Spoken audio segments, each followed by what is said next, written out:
Qaynana maaşa dadanır. Mhm. Qaynana gəlinin sərbəstliyinə dadanır. Sərbəstlik deyəndə nəyə nəzərdə tutursunuz Türkan xanım? Geyimi, iş yeri, getdiyi, gəldiyi yer, rəfiqələri, maşın sürmə. Yəni o gəlin öz evində yaşayanda, yəni o qədərmi sərbəstlikdir? Əsas boşanmaların sayı sizə görədir. Hansı ana istəyər ki, oğlu boşansın, bədbəxt olsun, Heç kim.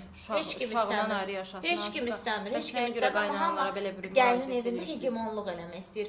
Hamı gəlin Məncə- evin açarının olmasını istəyir. Bu normal haldır Türkan xanım. Normal hal deyil. Mənim oğlumun evinin açarı məndə olacaqsa, bu Əgər nəyi siz pisdir? oğlunuza para manatları sahibi ev almısınızsa, bu hələ sizə o hüququ vermir ki, həmin evin açarı sizdə olsun. Mənim üzərimdən götürək də, subay qadınam. Sabahları mən ailə həyatı qurdum. Sizcə mən qaynana ilə yaşamaq məcburiyyətindəyəm. Mənim 34 yaşım var. Mən qaynana ilə yaşamaq yaşında deyiləm, başında deyiləm. Mənim gediş Siz daha saatım var, yaxşı- gəliş saatım var. Bəlli bir yaşa çatmısınız, məncə daha yaxşı ortaq nöqtə tapıb yola gedə bilərsiniz. Artıq Mən də uşaq yola deyilsiniz gedərəm. axı. Qaynana mənə hegemonluq eləyə bilməz. Mən artıq uşaq deyiləm. Mövzu da odur. İnanın ki, indi qaynanalar yox, gəlinlər hegemonluq